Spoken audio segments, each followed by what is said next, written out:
अस्सलाम वालेकुम। Capital crime के साथ राजा लियाकत आपकी खिदमत में फिर हाज़िर। आज हम क्राइम तो बात करेंगे लेकिन हम पंजाब की जो मौजूदा सूरत हाल उस पर बात करना चाहेंगे। मेरी समझ में आज तक नहीं आया कि जब भी कोई निगरान सेटअप बनता है तो उसमें वज़ीर आला सहाफ़ी ही क्यों होता है। हसन नकवी साहब, उसके बाद नजम सेठी और अब मोहसिन नकवी। मोहसिन नकवी के बारे में हमारे दोस्त रऊफ़ क्लासरा ने आज से 10 दिन पहले अपने प्रोग्राम में भी और अपने कॉलम में भी बता दिया था कि नाम जो मर्ज़ी देते रहें दोनों तरफ से, लेकिन वज़ीर आला बनना है मोहसिन नकवी ने। ज़ाहिर है वो बड़े बाखबर सहाफ़ी हैं और जहाँ से अपॉइंटमेंट्स होती हैं वो उनको पता होगा, उनके बता दिया गया होगा। मोहसिन नकवी के हवाले से बहुत सारी तहफ़्फ़ुज़ात का इज़हार किया जा रहा है। एक तो ख़ास वो जिस फ़िरके से तल्लुक़ रखते हैं, कहा यह जा रहा था कि उनको लगाया जाना मुनासिब नहीं होगा और मेरे ख़्याल में किसी सहाफ़ी को 3 महीनों के लिए या थोड़ी सी मुद्दत के लिए इस तरह के ओहदे कबूल करनी नहीं चाहिए, क्योंकि इससे पूरी जो हमारी जर्नलिस्ट कम्यूनिटी है उसके ऊपर एक बड़ी शदीद किस्म की तनकीद आती है और वो कोई वजह होती है तो आती है। इससे पहले नजम सेठी जब रहे हैं तो तब भी ऐसा ही हुआ था और फिर बाद में साबित हुआ कि नजम सेठी किन के कहने पे आए थे और उन्होंने फिर बहैसियत वज़ीर आला क्या क्या उन्होंने फ़वाइद पहुँचाए उनको, और अब नजम सेठी किस तरह के फ़ायदे हासिल करें क्योंकि फ़ेडरल में गवर्नमेंट अब उनकी है।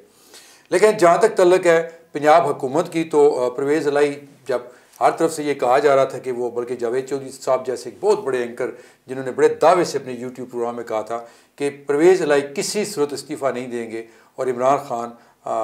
किसी जगह खड़े होकर बगलें बजा रहे होंगे, लेकिन परवेज़ इलाही ने इस्तीफ़ा दे दिया, असम्बली तोड़ दी और इस वक्त पंजाब में जो केयर टेकर हुकूमत है वो आ चुकी है। केयर हुकूमत आते ही सबसे पहले जो IG आमिर ज़ुल्फ़िकार, जो इस्लामाबाद में भी रह चुके हैं IG, उनको हटा दिया गया। मेरी समझ बिल्कुल नहीं आया कि उनका कसूर क्या था। इसी तरह जो परवेज़ इलाही के प्रिंसिपल सेक्रेटरी थे भट्टी साहब, उनको भी हटा दिया गया और इस वक्त पूरे पंजाब में लोगों को इधर से उधर अखाड़ पछाड़ की जा रही है और जो सेटअप उन्होंने बनाना होता है जिसकी जब वो मान रहे होंगे मोहसिन नकवी साहब, उसके मुताबिक सेटअप बनाया जा रहा है। उधर KPK असेंबली भी टूट चुकी है। इस वक्त अगर हुकूमत सिर्फ एक फेडरल में बैठी हुई है, लेकिन वो भी हुकूमत क्या है, चूँ चूँ का एक मुरब्बा है जिसमें 13 जमातें हैं और आए रोज़ आप सुनते रहते हैं कि कोई ना कोई एक जमात जो होती है वो वहाँ से इस तरह की बातें कर रही होती है, जिससे साबित होता है कि वो भी किसी भी लम्हे हुकूमत को छोड़ देंगे। होना तो ये चाहिए था कि जब हालात इस नहज पे आ चुके हैं तो बजाय एक सिर्फ फेडरल में हुकूमत रखने के आम इलेक्शन का ऐलान कर दिया जाता, क्योंकि हालत ये हो चुकी है कि इस वक्त लोग आटे का एक ट्रक कहीं आता है तो चलें लाइन में लग के लेना, तो वो किस्मत बन चुकी है हमारी पाकिस्तानी कौम की, लेकिन लोग टूट पड़ते हैं और गन पॉइंट पे भी आटा छीनने के बेशुमार वाक़यात सामने आ चुके हैं। इसके अलावा चोरी डकैती की जो वारदातें हैं, अगर उनकी शरह देखी जाए तो इंतहाई ख़तरनाक हद तक पूरे मुल्क में बढ़ चुकी है और उसकी वाहिद वजह जो होती है वो होती है भूख। हम कुछ भी कहें कि जी जराइम हो रहे हैं और पुलिस ये कर रही है और वो कर रही है, लेकिन अगर इसका सही तज्ज़िया किया जाए तो, बल्कि एक जो किसी फ़िलासफ़र ने या किसी मुफक्कर ने कहा था, ये फ़िक्रा बड़ा ज़बरदस्त फ़िक्रा, मैं बड़ा उससे मुतासर हूँ कि जराइम हमेशा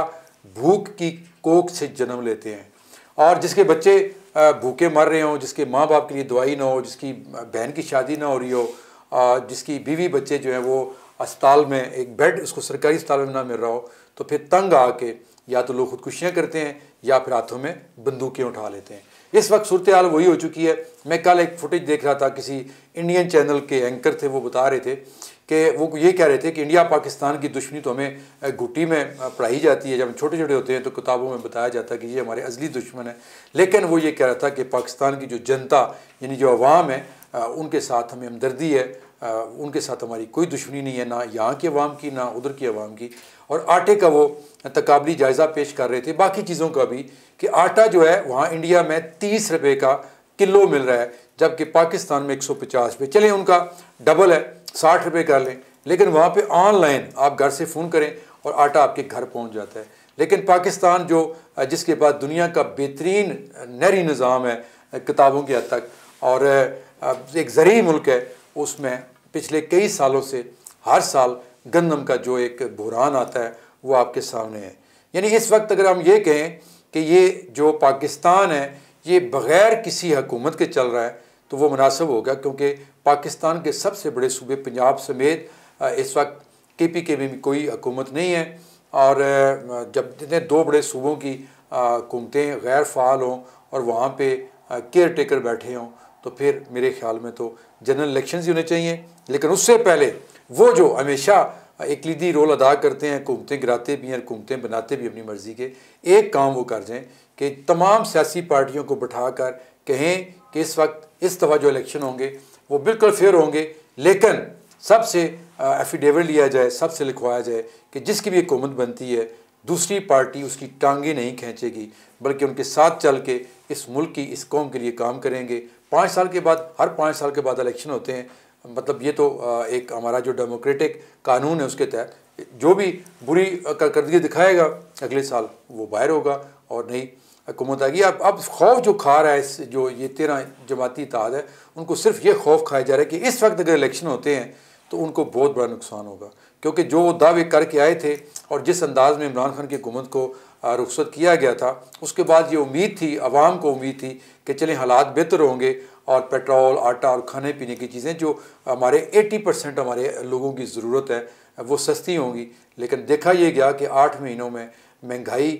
का जिन जो है वो अब बिल्कुल बेकाबू हो चुका है। और इसी तरह जो क्राइम रेशो है वो पूरे मुल्क में ऐसे लगता है कि ये क्राइमिस्तान बन चुका है पाकिस्तान के बजाय। कोई किसी का कोई कंट्रोल नहीं है, मतलब एक नीचे से लेके ऊपर तक हर कोई दिहाड़ियाँ लगाने में लगा हुआ है। कोई 500 की लगा रहा है, कोई 5 करोड़ की, कोई 5 अरब की। फ़र्क सिर्फ इतना है। इस मुल्क से किसी को लगता है कि दिलचस्पी नहीं है और सिर्फ हालात वही ठीक कर सकते हैं जो आज तक इन हालात के बिगाड़ का सबब है, क्योंकि डंडा उनके पास है, ताकत उनके पास है। अगर वो हुकूमतें गिरा सकते हैं, अगर वो हुकूमतें ला सकते हैं, तो फिर इस मुल्क को ठीक क्यों नहीं कर सकते। अपनी दुआ में याद रखिएगा। अल्लाह हाफ़िज़।